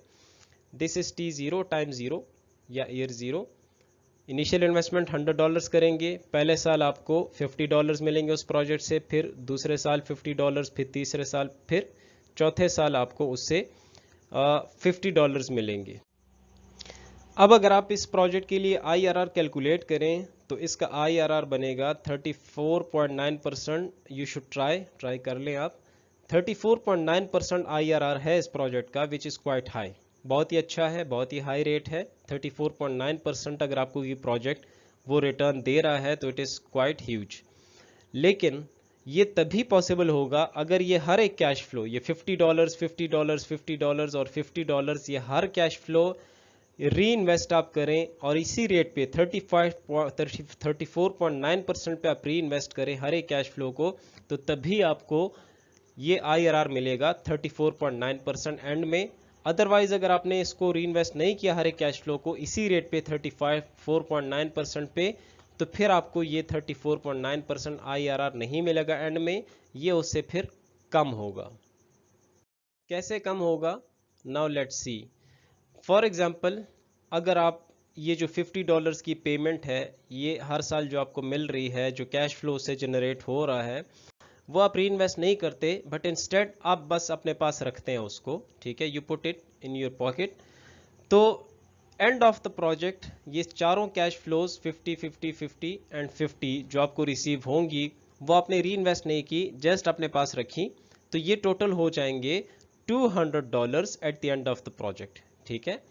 अब हम एक इक्वेशन यूज करते हैं कि $100 इन्वेस्ट करके जो 4 साल में $200 आपने रिसीव किए, एक्चुअली ये रिटर्न कितना बनता है 4 सालों में, ये कितना रिटर्न इसने जनरेट किया कि ये 100 से $200 बन गए। Recall the time value of money chapter, जहाँ पे हमने इंटरेस्ट रेट या डिस्काउंट रेट को फाइंड आउट करने के लिए एक फार्मूला किया था। जब आपके पास फ्यूचर वैल्यू भी हो, प्रेजेंट वैल्यू भी हो, you also know the number of periods n, और आपको i नहीं पता या k नहीं पता, तो फिर हम ये फार्मूला यूज करते हैं। वहाँ हमने यूज किया था i इज इक्वल टू या k is equal to future value divided by present value whole power 1/n minus 1, ठीक है। अब आप पुट करें वैल्यूज को, फ्यूचर वैल्यू है $200 जो आपको प्रोजेक्ट के एंड तक मिलेगी, ये वैल्यू 50 50 50 एंड 50, तो this is future value. And present value जो आज हम इन्वेस्ट करेंगे प्रोजेक्ट में, that is present value which is $100 raise to the power 1/n। n number of periods कितने हैं, कितने सालों का प्रोजेक्ट है, 4 years, देन माइनस 1। तो जब आप इसको सिंप्लीफाई करते हैं, so you get the answer 0.189, percentage में कन्वर्ट करते हैं तो 18.9%। तो अब IRR जो हमने कैलकुलेट किया था वो 34.9% शो हुआ कि ये प्रोजेक्ट हमें 34.9% का रिटर्न देगा। लेकिन यहाँ पे हमने देखा कि अगर हम कैश फ्लोज को री इन्वेस्ट नहीं करते तो फिर 18.9% का रिटर्न हमें ये प्रोजेक्ट देगा, 34.9% नहीं, ठीक है। तो ये क्यों हुआ कि हमने उन कैश फ्लोज को री इन्वेस्ट नहीं किया IRR के रेट पे ही, जो कि है 34.9%। हमने तो री इन्वेस्ट नहीं किया। अगर आप 10% पे करें, 20% पे री इन्वेस्ट करते, आप 30% पे री इन्वेस्ट करते, स्टिल 34.9% तक IRR नहीं पहुंचता, ये रिटर्न कम होता। सो ये जो एजम्पशन है कि IRR, तभी ये IRR आप रिसीव करेंगे, आपको मिलेगा प्रोजेक्ट से, जब आप हर एक कैश फ्लो को इसी रेट पे री इन्वेस्ट करेंगे। This assumption is called the IRR री इन्वेस्टमेंट एजम्पशन। तो इस प्रॉब्लम को ओवरकम करने के लिए let's use the modified form of IRR, the modified internal rate of return. जो MIRR है, modified internal rate of return, इसमें हम एज्यूम करते हैं कि जो कैश फ्लोज हैं जो हमें रिसीव हो रही हैं ईयर 1 में, ईयर 2, ईयर 3, ईयर 4 में, वो री इन्वेस्ट भी हो रही हैं। और वो जो री इन्वेस्ट हो रही हैं तो किस रेट पे हो रही हैं, वो कॉस्ट ऑफ कैपिटल के रेट पे इन्वेस्ट हो रही हैं। कॉस्ट ऑफ कैपिटल, इसमें हम पूरा चैप्टर पढ़ेंगे आगे इंशाल्लाह। कॉस्ट ऑफ कैपिटल जो है, कैपिटल बेसिकली वो अमाउंट है, वो फंड्स हैं, वो मनी है जो हम बिजनेस में इन्वेस्ट करते हैं। और ये कैपिटल किस सोर्स से आ रहा है, ये डेट से अगर आ रहा है तब भी ये फ्री नहीं है, उस पे हम इंटरेस्ट पे करते हैं। डेट मीन्स के बैंक लोन है या बॉन्ड्स हमने इशू किए हैं, तो उस पे इंटरेस्ट हम पे करते हैं। अगर ये इक्विटी से फाइनेंसिंग हुई है तो शेयर होल्डर्स को हम डिविडेंड्स पे करते हैं, तो उसकी भी एक कॉस्ट है। तो कैपिटल की कॉस्ट होती है, और जितना परसेंट उसकी कॉस्ट है उसी परसेंट पे हम एज्यूम करते हैं यहाँ पे MIRR में कि उसी परसेंट रेट पे ये बीच बीच में जो कैश फ्लोज हैं ईयर 1, 2, 3, 4 की, ये उसी रेट पे री इन्वेस्ट हो रही हैं। अच्छा, अब modified internal rate of return find करने के लिए हम पहले तो कैलकुलेट करेंगे कि अगर हम कॉस्ट ऑफ कैपिटल पे हर एक कैश फ्लो को री इन्वेस्ट करें, ठीक है, तो एंड में, लास्ट में ये कितना अमाउंट बन जाएगा, ये वैल्यू कितनी हो जाएगी, ठीक है। और जो वैल्यू बन जाएगी एंड ऑफ द प्रोजेक्ट, उसको हम कहते हैं टर्मिनल वैल्यू, ठीक है। तो जब टर्मिनल वैल्यू कैलकुलेट हो जाएगी, फिर उसके बाद हम वो रेट कैलकुलेट करेंगे, एनुअल जो रेट है, रेट ऑफ रिटर्न, जिस रेट पे इनिशियल इन्वेस्टमेंट से ये टर्मिनल वैल्यू आई है या बनी है, ठीक है। तो वो रेट हम फाइंड आउट करेंगे और वो जो रेट होगा that rate would be modified internal rate of return. ठीक है, यही प्रोजेक्ट हम कंसिडर करते हैं जो अभी हमने किया, जिसके लिए इनिशियल इन्वेस्टमेंट $100 की चाहिए और फिर कैश फ्लोज $50 हैं 4 सालों के लिए। Let's take the example of the same project और उसके लिए modified internal rate of return calculate करेंगे। पहले स्टेप में हम कॉस्ट ऑफ कैपिटल पे सारे कैश फ्लोज को वो कंपाउंड करेंगे और देखेंगे कि ये एंड में 4 साल बाद ये कितना अमाउंट बन रहा है। और यहाँ पे हम एज्यूम करते हैं कि कॉस्ट ऑफ कैपिटल जो है वो 10% है। डेट से फाइनेंसिंग हुई है तो उस पर इंटरेस्ट रेट जो हम पे कर रहे हैं वो 10% है, और अगर इक्विटी से फाइनेंसिंग है तो शेयर होल्डर्स को भी जो डिविडेंड मिल रहा है वो भी 10% के हिसाब से मिल रहा है। हाँ, ये पहला कॉलम टाइम है T1, या जो वहाँ पे हम ईयर्स लिखते थे। ठीक है, year 0, year 1, year 2, year 3, year 4, यहाँ पे T1, T2, T3, T4 आप कुछ भी लिख सकते हैं, Y लिखें या T लिखें। ये वो कैश फ्लोज हैं जो हमें मिल रही हैं ईयर 1 में, ईयर 2 में, ईयर 3 में एंड ईयर 4 में। यहाँ पे हम इसको कंपाउंड करेंगे, इसकी फ्यूचर वैल्यू कैलकुलेट करेंगे इन सारी कैश फ्लोज की। ठीक है, टिल ईयर 4। अगर ये कैश फ्लोज री इन्वेस्ट हो रही हैं कॉस्ट ऑफ कैपिटल पे जो कि है 10%, तो इस पहले $50 को हम फ्यूचर वैल्यू जो फार्मूला था हमने यूज़ किया था, future value of single amount time value of money chapter में, ये वही फार्मूला है। Future value is equal to present value multiplied by 1 plus i या के होल पावर n, ये वही फार्मूला है। So in this case present value is $50 multiplied by 1 plus i या K, तो वो हमने एज्यूम किया कॉस्ट ऑफ कैपिटल कि वो 10% है, तो परसेंटेज से निकाल लें तो 0.10 बन रहा है, रेज टू द पावर 3 क्यों लिखा है? क्योंकि ये जो कैश फ्लो है पहला, ये $50 का, ये 3 साल के लिए कंपाउंड होगा, इस पे इंटरेस्ट ये लग रहा है 3 साल के लिए। ये पहला साल होगा यहाँ तक, फिर यहाँ तक दूसरा साल, फिर यहाँ तक तीसरा साल, तो इसलिए 3 साल के लिए इस पे इंटरेस्ट लग रहा है। ठीक है, और फिर इस कैश फ्लो 2 पे $50 मल्टीप्लाइड बाय 1 प्लस आई या के 10% होल पावर 2, तो यहाँ पे 2 इसलिए लिखा है क्योंकि इस दूसरे जो कैश फ्लो है ये वाला, ये इस पे 2 साल के लिए इंटरेस्ट लग रहा है। ठीक है, 1 साल के लिए कंपाउंड होगा, 1 साल इंटरेस्ट लगेगा इस पे, फिर ये दूसरे साल के लिए कंपाउंड होगा और दूसरे साल भी इस पे इंटरेस्ट लगेगा। इसलिए इसी तरह ये तीसरा जो कैश फ्लो है ये 1 है रेज़ टू द पावर 1, सिर्फ इस पे 1 साल के लिए इंटरेस्ट लगेगा, ये वाला यहाँ तक बस। और लास्ट जो कैश फ्लो है वो 0 है। ठीक है, तो 0 इसलिए कि इस पे कोई कंपाउंडिंग नहीं है, प्रोजेक्ट यहीं पे ख़त्म हो रहा है, इस पे कोई साल अगला नहीं गुजर रहा कि इस पे इंटरेस्ट लगे, तो इसलिए ये रेज़ टू द पावर 0 है। तो ये सारी कैश फ्लोज हमने उसी फार्मूला से ये कंपाउंड की। ठीक है, and we get these results. First cash flow अगर 3 साल के लिए कंपाउंड हो तो वो $66.55, दूसरा कैश फ्लो 2 साल के लिए कंपाउंड हो तो 60.50, देन 55.00, देन 50.0, और ये सारी जब हम ऐड करते हैं ये जो फ्यूचर वैल्यूज़ हैं तो ये $232.05 बन रही हैं, which is also called the projects terminal value.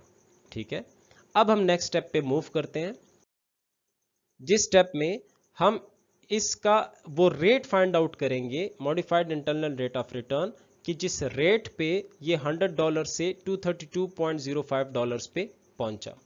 So project की टर्मिनल वैल्यू अभी हमने कैलकुलेट की 232.05 और इनिशियल इन्वेस्टमेंट है $100, तो वो कौन सा रेट है या कितना रेट है जिस पे ये वैल्यू $100 से $232.05 पे पहुंच गई।